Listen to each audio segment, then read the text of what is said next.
Untuk pertama kalinya, Israel mengerahkan sistem pertahanan yang dipasang di kapal. Sistem pertahanan baru Israel ini dapat mendeteksi sasaran mencurigakan yang memasuki wilayah utara negara itu.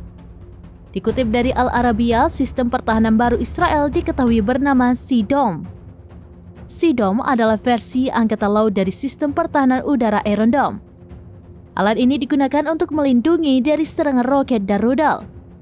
Sementara Iron Dome yang berbasis di darat telah digunakan berkali-kali untuk mencegah roket yang ditembakkan dari jalur Gaza yang dikuasai Hamas. Sistem pertahanan itu menelan biaya sekitar $50.000 per peluncuran. Diketahui pada Senin 8 April 2024 malam, militer Israel atau IDF melaporkan peringatan di daerah Elat.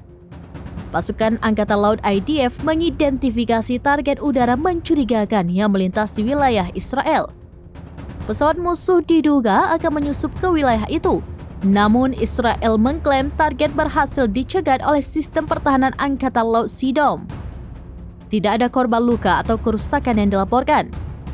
Sementara seorang juru bicara IDF enggan mengonfirmasi target mencurigakan yang menyusup itu adalah sebuah drone. Akan tetapi, ia menegaskan bahwa ini adalah penggunaan operasional perdana Sea Dome.